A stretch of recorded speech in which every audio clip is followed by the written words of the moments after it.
지금 이제 그 우리나라 중앙선거관리위원회 이른바 세습고용, 특혜 채용 11명 현재까지 밝혀져 있죠. 네, 중앙선거관리위원회도 있고 지역선거관리위원회도 있고 아빠 찬스 지금까지 엄마 찬스는 없더군요. 그러니까 이제 아빠 찬스는 있는데 어찌됐건 부모님을 잘 둔 덕인지 아무튼 뭐 이것도 꼼수인지 불법이죠.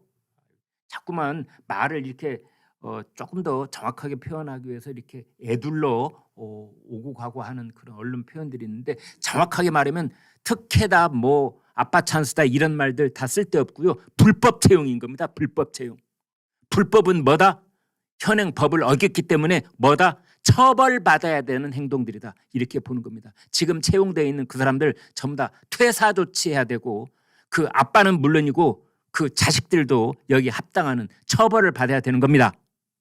징역사를 해야 된다는 뜻이지요.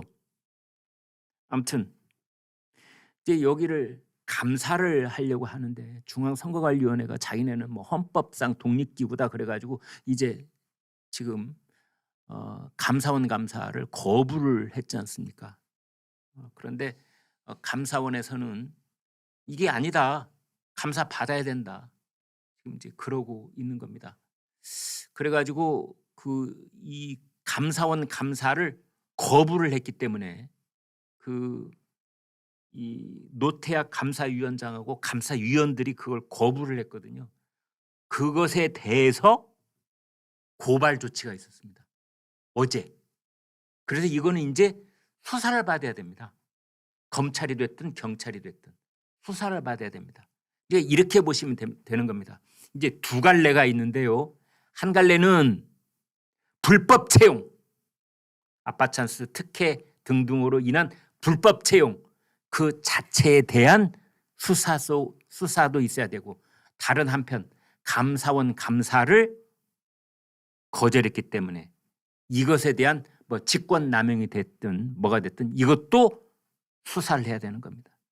감사원 감사를 거부하라고 누가 먼저 말을 꺼내기 시작했고 어떤 과정을 통해서 그런 결정이 내려졌는지 이 수사받아 이제 감사가 아니라 수사다. 지금 그래서 이 선관위에서는 선관위 사람들은 고위층들이죠. 그 선관위원들 얘기죠. 그 국회 국정조사는 받겠다. 그다음에 경찰 조사도 받겠다. 그다음에 국회에서 한다. 경찰 조사 뭐 다 받겠다는 거 아닙니까? 그런데 감사원 감사는 안 받겠다. 근데 감사원법에 보면은 감사원이 감사를 하지 않는 곳을 세 곳으로 딱 정해 놨어요. 국회, 법원, 헌법재판소. 여기는 감사를 안 한다. 이렇게 돼 있는 겁니다. 심지어 대통령실도 감사 받습니다, 여러분.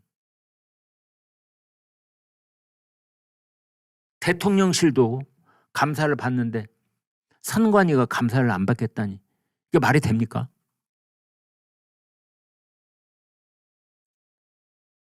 그래서 지금 왜 선관위는 감사원 감사를 이렇게 겁을 내고 있을까? 그런데요.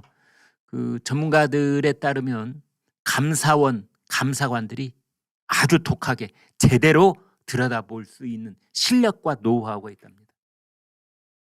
국회의원들이 와서 국정조사 한다고 국회의원들이 잘 모르는 부분도 많고 첫째는 무식해서 잘 모르는 부분도 있고 둘째는 국회의원들은 선관위한테 꼼짝 못합니다. 선관위원들이요 국회의원들 듣는 자리에서 그런 얘기 했다는 거 아닙니까? 제 다음에 우리가 떨어뜨리지. 현역 국회의원들 또는 다음에 지금 공천받아서 출마하려고 하는 그 원외 당협위원장들이 선관위원들을 너무나 무서워합니다. 자기네들 밥 먹을 자리가 있잖아요. 10명, 20명씩 뭐 당원들 모여서 함께 회식하고 이럴 때 꼭 선관위원 중앙선관위 직원을 한 번 모셔다가 같이 밥을 먹는다는 거 아닙니까? 요만큼 꼬투리가 잡힐까 봐. 그분들 모셔다 놓고 같이 밥 먹으면 후환이 없잖아요. 발언을 할 때도 이 발언이라는 게 말이죠. 이 정치인들 발언이라는 게 때로는 경계선에 모호할 때가 있는 겁니다. 코에 걸면 코걸이, 귀에 걸면 귀걸이. 그런데 이것을 다 선거법 위반. 그래가지고 뭐 수사, 고발 조치할 수 있는 권한이 선관위에 있거든요. 그러니까 국회의원들 입장에서 선관위 얼마나 무섭겠습니까? 검찰보다 더 무섭지요, 사실은. 안 그렇겠습니까? 그런데 그런 국회의원들이 국정조사를 한다고요? 선관위를 쥐들이 고양이를 조사를 한다고?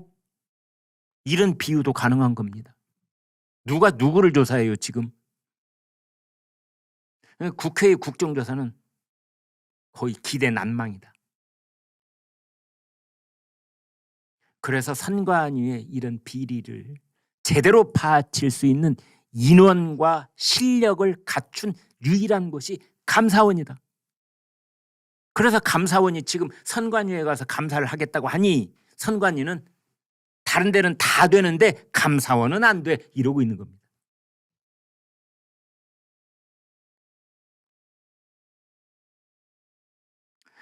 문재인 정권 때 중앙선거관리위원장이 3사람 있었습니다. 문재인 전 대통령이 임명한 선거관리위원장 권순일, 그 유명한 권순일,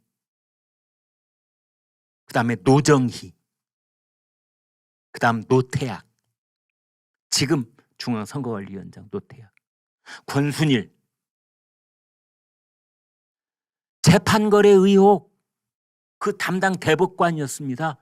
권순일이 김만배가 대법원에 가서 8번이나 그냥 자기 집 드나들 듯 했다는 그 재판관이 권순일이지요.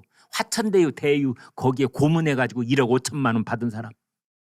김만배 보고 왜 대법관에 그렇게 자주 가느냐 했더니 대법원에 있는 뭐 이발소 가져와서 머리 깎으러 갔다고 했다잖아요. 그래서 권순일 저 대법관은 갑자기 이발사가 됐다 뭐 이런 비아냥거림도 듣고 있는데요. 저 재판거래 의혹 앞으로 이제 그 실체적 진실이 밝혀질 날이 오겠습니다만 만약 권순일 대법관이 이재명 선거법 위반 뭐 TV 토론 때 한 거짓말은 거짓말이라고 볼 수 없다라는 그 허무맹랑한 태어나서 처음 들어보는 논리로 그 무죄 취지의 파괴 환송을 했었는데 여기에 만약 재판거래의 실체가 드러난다면 그날부로 우리나라 사법부는 문 닫아야 됩니다. 이거는 대통령 탄핵보다도 더 어마어마한 일이기 때문인 것입니다. 그 사람이 지금 여러분 사진에서 보시는 맨 왼쪽에 있는 권순일. 저 권순일 전 대법관이 문재인 정권 때 첫 중앙선거관리위원장을 했던 사람입니다. 그다음에 가운데 보시는 저 사람이 노정희 중앙선거관리위원장인데 여러분 지난번 대선 때 왜 그 사전투표할 때 사전투표용지가 소쿠리에 담아가지고 투표함에 의해서 운반이 되는 거예요. 소쿠리 투표 얼마나 그때 큰 논란이 있었습니까? 결국 사퇴했죠. 그리고 맨 오른쪽이 노태악. 드디어 이제 세습 고용, 불법 세습 고용, 불법 특혜 고용 11명 지금까지 밝혀진 것만 여기에 지금 휩싸여 있는 겁니다. 지금 이런 상황 속에서 지금 중앙선거관리위원회 중앙선거관리위원장을 맡고 있는 대법관들 지금 물갈이가 대대적으로 곧 이루어질 상황에 있습니다. 이번 달에 2명이 바뀌죠. 임기가 다 채워지기 때문입니다. 문재인 대통령이 이 정권을 잡은 다음에 임명했던 대법관들이 임기가 6년이 다 끝나가는 겁니다. 그래서 이제 이번 달에 2명, 다음 달에 6명, 벌써 8명 바꿔지죠. 그 다음에 김명수 대법원장도 9월 달에 임기가 끝납니다. 그럼 거기도 바꿔지죠. 그래서 내년까지 해서 그 대법관 14명 중에 13명이 바뀝니다. 그래서 아무튼 김명수 대법원장의 우리나라 사법부, 우리나라 사법의 흑역사라고 할 수 있는 그 어두운 터널을 아직도 빠져나오지 못하고 있는데, 이제 대법관이 거의 99% 물갈이가 되면, 교체가 되면 이제 그 터널을 이제야 대통령 바뀐 지 1년 몇 개월이 지난 다음에야 이제야 비로소 그렇습니다. 그 사법부 흑역사의 긴 터널에서 빠져나오게 되는 겁니다. 그런 것과도 다 연결이 돼 있습니다. 그러면서 이제 중앙선거관리위원회도 제자리를 잡아가는 그런 커다란 수레바퀴가 지금 굴러가고 있는 게 아닌가, 이렇게 볼 수 있는 거지요. 그나저나 그런 일이 완비된 후에 4월 10일이 와야 됩니다. 그런 일이 완비된 후에 이 하부 조직까지 그런 제자리로 돌아오기가 다 끝난 다음에 내년 총선이 치러져야 되는데 걱정입니다.